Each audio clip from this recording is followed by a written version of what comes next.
నార్మల్గా ఉందండి. 6 ఇయర్స్ కష్టపడ్డారు కానీ సో కష్టానికి ఫలితం అనేది విజువల్గా కనిపించింది కానీ హీరో గారు విశ్వక్సేన్ గారు ఏమీ అందులో అంత ఎఫెక్ట్ ఏం అంత హై ఎక్స్పెక్టేషన్స్ ఏం కనపడలేదు. సో పూర్తిగా డిసప్పాయింట్ అండి నిజంగా చెప్పాలంటే. అవునా? పూర్తిగా మరి డిసప్పాయింట్. అంత హైప్ ఇచ్చారు కదా ఈవెంట్ లో, తర్వాత ప్రీవియస్ గా జరిగిన కొన్ని ఈవెంట్స్. సో వాళ్ళకి ఒక కాన్ఫిడెన్స్ ఉంది సినిమా మీద, ఎందుకంటే వాళ్ళు తీసిన సినిమా మీద. సో ఆడియన్స్ లేదు చెప్పాలంటే, ఎందుకంటే ఆడియన్స్ చాలా సినిమాలు చూసి ఉంటారు కదా. సో ట్రైలర్ లో ఏమైతే హైప్ ఇచ్చారో ట్రైలర్ లో ఉన్న బిట్లే మనకి అందులో ఏదో చిన్నగా ఉన్నాయి కానీ ఏదో అందులో దానికి ఒక కథ ఉంటుందేమో, దానికి ఒక మంచి బీభత్సమైన స్టోరీలోంచి ఫైట్లు ఉంటాయేమో అని ఎక్స్పెక్ట్ చేశారు. ఒక శివుడు కోసం, ఈరోజు శివరాత్రి కదా, శివుడు కోసం ఏదైనా ఉంటుందేమో అనుకున్నాం కానీ చూపించిన సీన్లే చూపించి ఎడిటర్ షార్ట్ ఫిలిం తీసిన ఎడిటర్ని పెట్టారో లేకపోతే ఏదో తెలియదు కానీ సో కథ అలాంటిదో తెలియదు కానీ పూర్తిగా డిసప్పాయింట్. ఎందుకంటే ఇందులో చెప్పుకోదగ్గ మంచి సీన్ అనేది ఏం కనపడలే నాకు. ఆ కొండలు, ఆ కెమెరా ఒక వర్క్ తప్పించి ఏమీ లేదు. మరి ట్రైలర్ లో వేరేలా చూపించారు. అదే ట్రైలర్ లో వేరేలా చూపించారంటే నేను ఆ రోజు ఇక్కడ ఇందులోనే వేసారు ట్రైలర్. సో నేను అదే అనుకున్నా, ఏంటంటే కథ కనపడట్లేదు, ఏదో మిస్ అవుతుంది అని అనుకుంటున్నాం కానీ సో సినిమాలో బీభత్సంగా ఉంటుందేమో అని అనుకున్నాం కానీ ఇందులో అసలు ఎందుకు స్టార్ట్ అవుతుంది, ఎందుకు హీరో స్టార్ట్ అవుతాడు, ఎందుకు చిన్నపిల్లల సీన్లు అలా రివెండ్ అవుతూ ఉంటాయి ఏంటనేది చూపించిన ప్రయత్నం బాగుంది కానీ సో ఆయన ఆ కష్టానికి ఫలితం అనేది దక్కలేదని అనాలి నేను.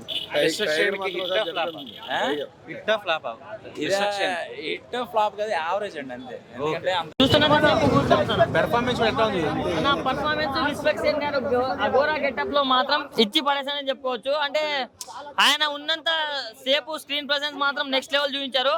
లాస్ట్ క్లైమాక్స్ దగ్గర అసలు సింహం తోటి ఒక సీన్ ఉంటదనా, అది మాత్రం జూనియర్ ఎన్టీఆర్ గారు మనం త్రిబుల్ ఆర్ లో చూసామా, దానికి ఆ ఎలివేషన్ సీన్ మాత్రం దానికి మించుందనా, ఆ రేంజ్ ఉందన్న. One of the biggest block buster అన్న. ఎందుకు 5 years పట్టిందో ఇప్పుడు అర్థమవుతుందన్న. అవుట్పుట్ అంతా బాగా వచ్చింది, చాలా అంటే చాలా బాగుందన్న. ఫ్యామిలీ తోటి వెళ్ళి చూడండి అన్న, బ్లాక్ బస్టర్ అన్న. కొన్ని ఎమోషన్ సీన్స్ మాత్రం నెక్స్ట్ లెవెల్ ఉంటది. చాలా మందికి ఇది కొన్ని చోట్ల అర్థం కాదు కానీ మంచిగా చూస్తే అర్థమవుతుంది, కొంచెం క్లారిటీగా చూస్తే అర్థమవుతుంది అన్న. ఆ ఫ్యామిలీ ఆడియన్స్ ఈజీగా ప్రతి ఒక్కరన్నా, ఈ ఏజ్ ఆ ఏజ్ కాదన్న, వాళ్ళు ఏదో ఏ సర్టిఫికేట్ ఇచ్చారు కానీ ప్రతి ఒక్కరు చూడాలన్న సినిమా మాత్రం అనే. నాకు క్లైమాక్స్ సీన్ లో ఆ సింహం సీన్ మాత్రం గూస్ బంప్స్ అన్న, హై ఫీస్ట్ అని చెప్పుకోవచ్చు. బీజిఎం ఎవరు కొట్టారో కానీ కుక్ అని కొట్టినట్టు కొట్టిండు అన్న, చాలా బాగా కొట్టిండు. విజువల్ అంటే ఇంత తక్కువ బడ్జెట్ లో ఇంత మంచి ఎఫెక్ట్స్ అనేవి చాలా రేర్ గా చూస్తున్నాం, ఇది చూసాం కాబట్టి చాలా బాగుంది. గామి వస్తాడు, గామి మీరే గామి అని నేను దానికోసం పాట పోతే 2 నిమిషాలు ఉంది పాట, దానిలో వచ్చేసి 3 నిమిషాలు ఉంది. So some of the mistakes has been done in movie. కాగితం ఆయన పేరు, డైరెక్టర్ పేరు కాగితమో తెలియదు కానీ బాక్స్ ఆఫీస్ కాగితం రాసేసాడు bro. Really this is a wide experience bro. ఎవరికన్నా ఒక కొత్త మూవీ కావాలి, పాత దాంతో విసిగిపోయాము, బట్టలిపి 6 packs బికినీలు దీంతో విసిగిపోయాము అనుకుంటే please go watch the movie Gaami. And very nice movie even though Vishwaksen. But కాకపోతే ఒక సీన్ ఉంటుంది, విశ్వక్సేన్ ఒరిజినాలిటీ బయటికి పడుతుంది, అది కనపడకూడదు యాక్చువల్గా మూవీలో. ఎందుకంటే స్టార్టింగ్లో ఒక రేంజ్ ఒక భయంలో ఉంటుంది కాబట్టి ఆ విధంగానే ఉండాలి. కానీ జస్ట్ ఒక 5 seconds ఉంటుంది, అది వదిలేస్తే starting 10 minutes and ending 3 minutes movie super. So నా వైడ్ ఎక్స్పీరియన్స్ కావాలనుకుంటే ఇట్స్ హాలీవుడ్ మూవీ బ్రో, నిజంగా చెప్తున్నా. కాగితం రాసేసాడు బాలీవుడ్ బాక్స్ ఆఫీస్ కాగితం రాసేసాడు డైరెక్టరు.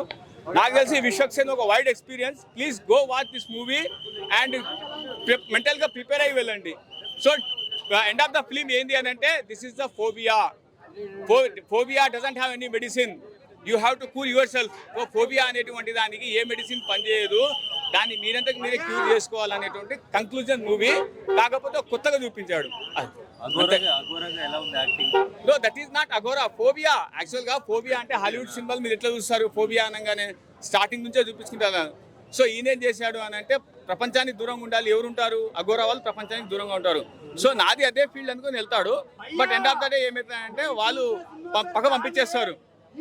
అదే నీ వల్ల ఈ అఘోరా మొత్తం విధేయత అని చెప్పేసి, ఎందుకనంటే అది క్యూర్ కానీ డిసీజ్ అనుకుంటాడు. But end of the movie that is called phobia అంతే.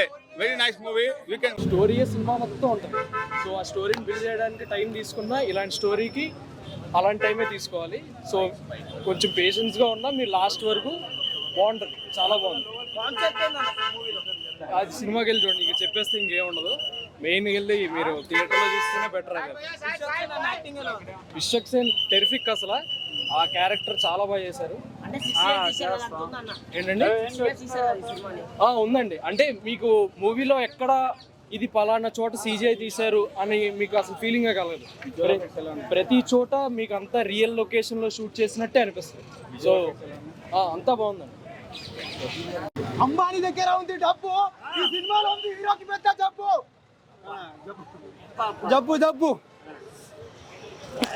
ప్రతి ఒక్క సినిమాలో ఎవరు చూస్తాడు మూవీ సీన్, ఈ సినిమాతో ప్రేక్షకుల గుండెల్లో ఉంటాడు విశ్వక్ సేన్.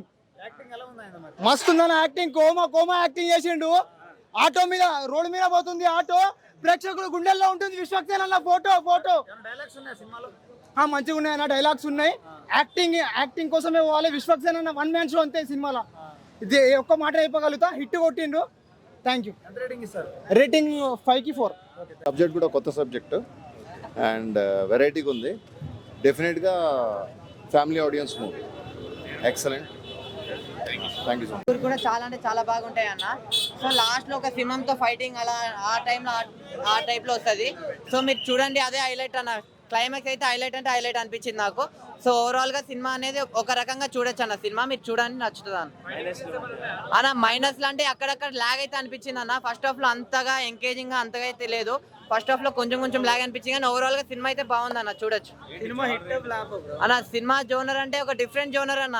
అంటే తేడాగా తీసిన సినిమా. ఇంకా సస్పెన్స్ పెట్టి అరే గ్రాఫిక్స్ కాదన్నా, ఒక సినిమా మొత్తంలో వాళ్ళు ఎంత కష్టపడ్డారనేది, ఒక డైరెక్టర్ ఎంత కష్టపడ్డారనేది సినిమాలో చూపించడం జరిగింది. ఉందన్నా, ఉంది. అది ఐస్, జమ్మూ కాశ్మీర్